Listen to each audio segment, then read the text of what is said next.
Commander, I've got Admiral Anderson on the QEC. Patching him through to you now. Shepard. Admiral, how you holding up? Day by day, Commander. Yeah. Hackett sent me a message about this apartment. I want you to have it. Take it off my hands. Are you serious? You need a place that's yours. Somewhere to recharge, clear your head. Haley wanted us to settle down there. Thing is, the longer I'm on Earth, the less I want to leave. And I want as few loose ends out there as possible. Like I said, you'd be doing me a favor. That's very generous. It's practical. We need you in the best shape possible. Rested. Focused.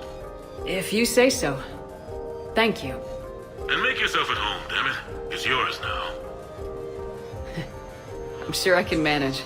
Okay, good. Been meaning to do that for a while. I'll talk to you soon. Be careful out there, Anderson. You too, Shepard.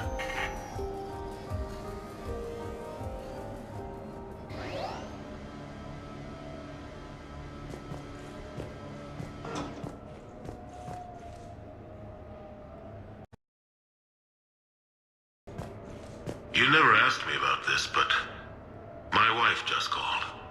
My ex-wife. Nobody likes to talk about the toll that long months apart can have on military relationships. She wasn't military. She couldn't handle it.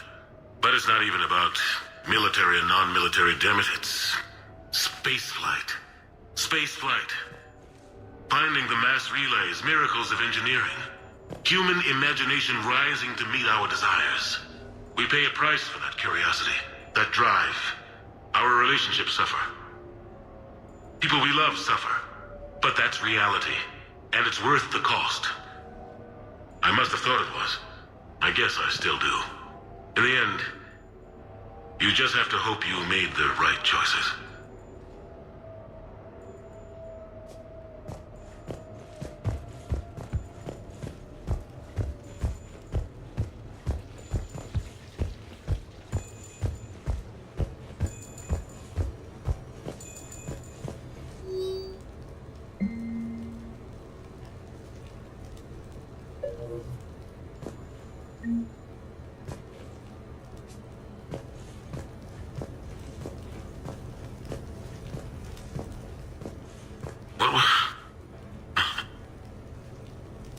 What was I talking about?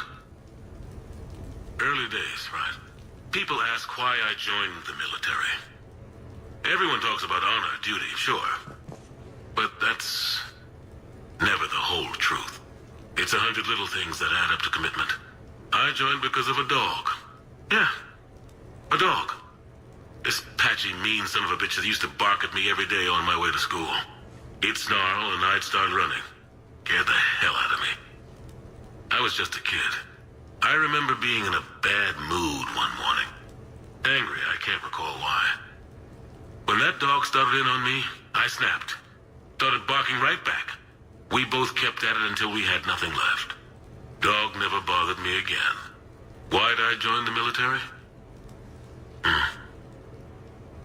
Sometimes you just gotta howl to make things right.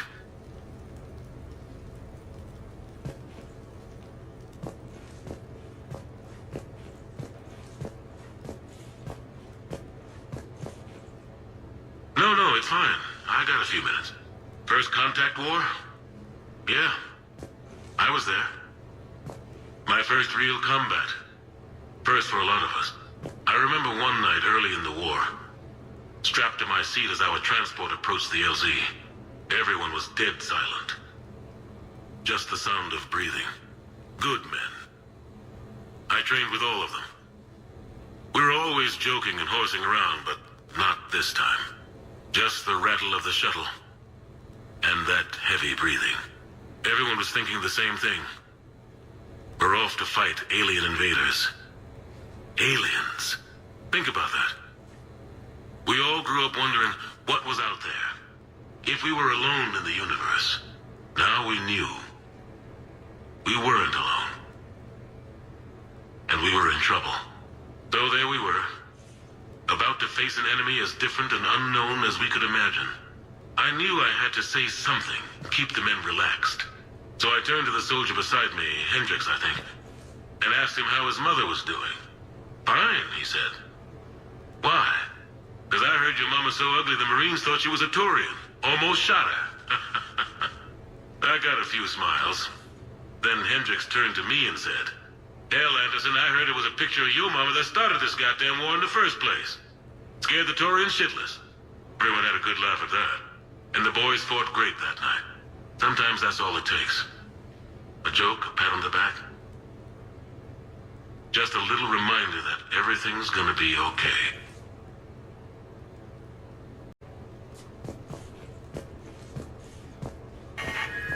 A few months ago, I had a chance to sit down with one of Earth's most decorated soldiers, Admiral David Anderson.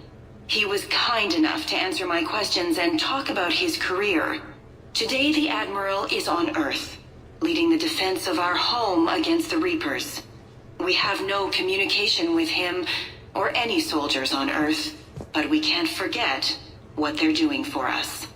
Tonight's show is dedicated to all of the soldiers out there, fighting and dying to keep us safe.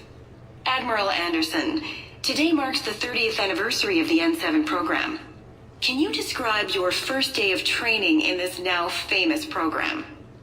The Interplanetary Combatives Training Program is all business from day one. How so? We're given basic gear, then separated and stranded on an asteroid with no nav data. The test ends when the last person runs out of oxygen. Sounds daunting. What happens to the ones who run out of air first? Out of the program. The best N7s can survive alone, but work together to survive even longer. That's very impressive, Admiral. Deep space survival training. That has to be so difficult. All of it would take such strength of character. Well, just plain strength. But then you seem like a strong person. I'm sorry, is there a question in there? Well, does the program make the man, or do you think you were born for this? It's a bit of both, I suppose. Every soldier reaches a point in their career, sometimes more than once, when they are asked to give more than they ever thought they could. That moment is the test. I've seen men and women, almost sure to fail, persevere long past the point of breaking. That experience changes them. Others, with all the gifts and abilities, fail in that moment. Sometimes they pick themselves up and carry on. Sometimes they're just done. What about you? What was your moment? I've had a few, none of which I'd like to share. But, I think the toughest tests are still ahead of me. What makes you say that? Call it a hunch. Soldier's intuition? Something like that. Do you trust your intuition? I mean, do you follow your heart over your mind? Well, it depends on the day. No, I suppose if I were to be honest, I do trust my instincts. The problem is, war isn't orderly. And the enemy is never predictable. Even the most experienced veteran is going to find themselves in situations they haven't trained for. In those instances, and there's more than I'd like to admit, your instincts are the only thing keeping you alive. That, and the men and women you're fighting beside. But soldiers are only as good as their leader, isn't that true? Yeah. A good leader can make an okay squad great. A bad leader, well, war tends to make examples of them. What makes a good leader, then? A good leader is someone who values the life of his men over the success of the mission, but understands that sometimes the cost of failing a mission is higher than the cost of losing those men. That's a terrible line to have to walk. Yes, it is. But war is a terrible thing. Thank you for your time, Admiral. Thank you. The remainder of this interview was to take a more personal look at Admiral Anderson's life. It wasn't finished when the Reapers invaded. We can only hope that the Admiral and the soldiers under his command survive to tell us the rest of their stories. I'm Khaleesa Al-Jilani. Thank you for watching.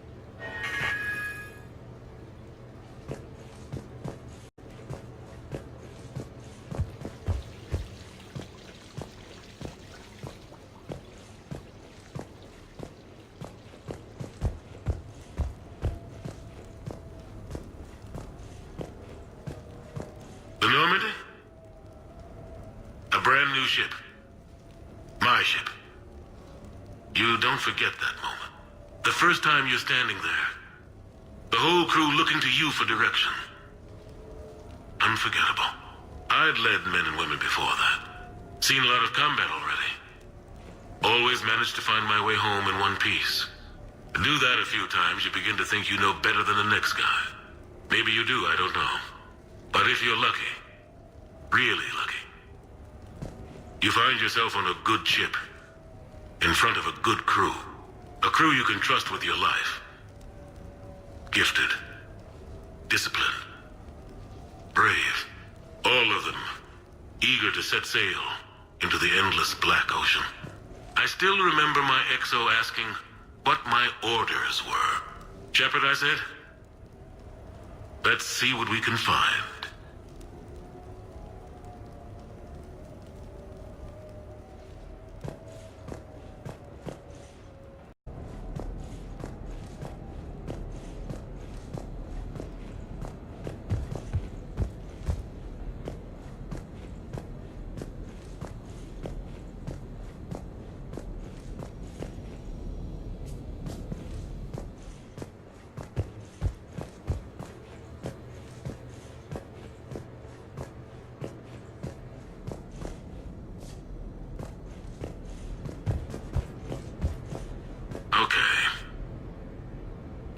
Your new questions here.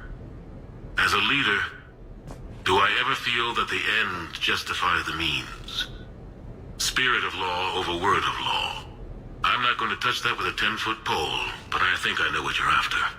You're referring to the way I, arranged to have the Normandy released to Commander Shepard before the Battle of the Citadel. I'm not sure how valuable hindsight is to the military. Obviously, it worked out for the best.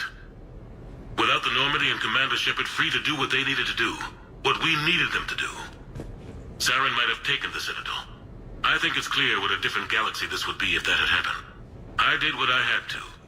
If I had been wrong, I would have gladly accepted the repercussions. The real trick is never being wrong. If you're looking for more action and less philosophy in these notes, let me know.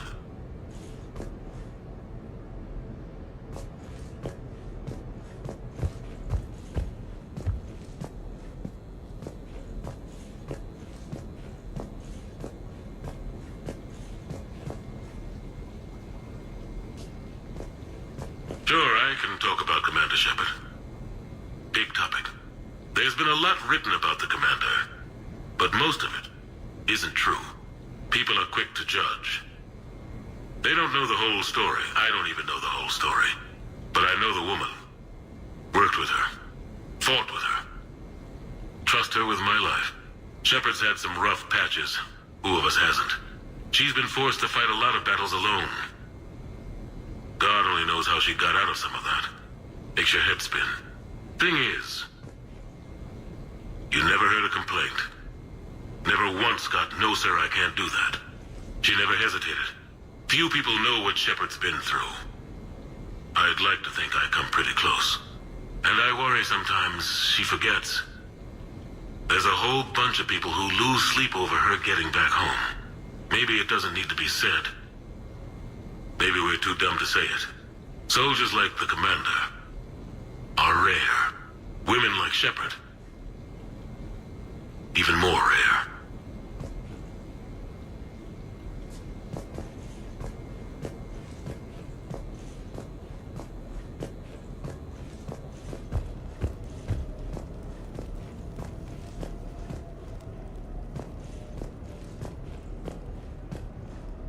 Embarrassing moments? I've got more of those than anyone will ever know. Only way to learn something. But if I had to pick one to share, I had just gotten promoted to N7. Full of myself, king of the castle. Found myself buying drinks for undesirables in some rundown bar in the wards. They toasted my recent promotion. Hell, they would have toasted Batarian slavers if it had got them more drinks. About the time my money ran out, my new friends turned on me. I was outnumbered. Things didn't look good. My plan to get out of there involved lots of punching. Well, that worked for a while. Then a table hit me. Or I fell down. When I came to, I saw a Solarian putting the rest of the troublemakers down. A Solarian? Moved like a damn cat, I swear. When everybody was out cold. Or running. He walked over and helped me up. N7, he asked. Yes, sir, I replied. He looked over my collection of unconscious friends, nodding.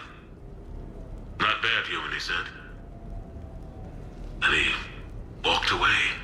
I had met my first Spectre. Learned an important lesson that day.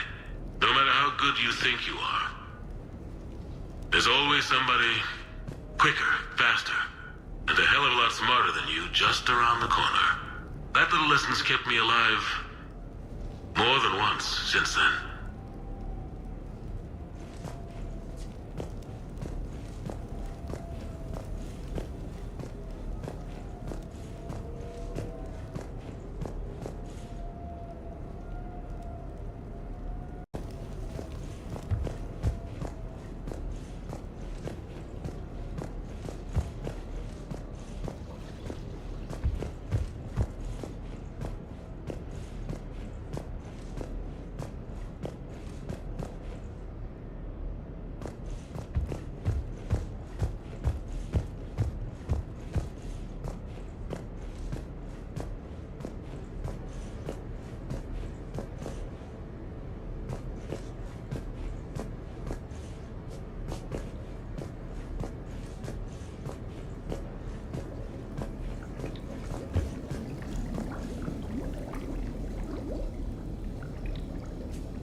So, Tombstone data. Admiral David Edward Anderson. Not sure why anybody would be interested, but thanks for asking. I was born in London, June 8th, 2137. The last of 3 children born to Ursula and Paul Anderson. A nurse and a flight mechanic, respectively. But that's a little dry. And someone's gonna spice this up, right? Never been much for the spotlight. Anyway, where was I? It was a second marriage for my parents. They were almost 50 by the time they had me. My mother worked shifts, so my father would often take me to the base. While he worked, I watched transport ships and fighters take off. Worked his whole life around space travel, my father. But he never left Earth. Not for a day. He was a good man. But that's just a side note. Don't put that in. Who is it, Kaylee? Yes, I need to take that. I hope this is what you're after. I'll get to the more interesting N7 stuff next time.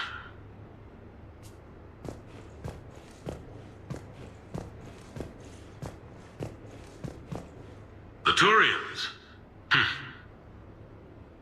Well, I might not always see eye to eye with the politics politics and the individual.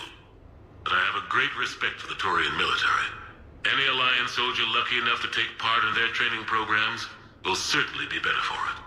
Their precision, skill, and discipline come together in a way that's second to none. Not that I'm faulting our own people or training. It's just that after fighting Torians in the First Contact War, years later, I had the opportunity to observe and train on Palaven. It was a turning point for me. And I would encourage any soldier to try it. It's a unique experience to put yourself in the squad of a Torian commander. My commander was an uncompromising bastard named Bartux Oryx. If you can find him, just ask how the platoon I commanded was trounced in his strategy game. Humbling. But I've used what I learned that day many times. The xenophobes will have their say. But I think it's vital that we do more of this kind of cross-species training. There you go. And if you do find General Oryx, let me know. I owe him money.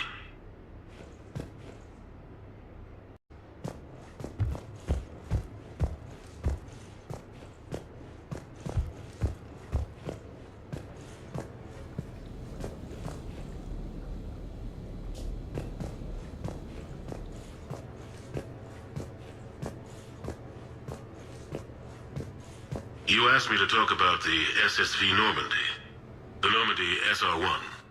As commander of the Tokyo, I was consulted on the Normandy's design and on board for her initial training exercises. The average person probably doesn't know that the Normandy was a joint project with the Torians. Acting CO, Eli Xander, was no diplomat.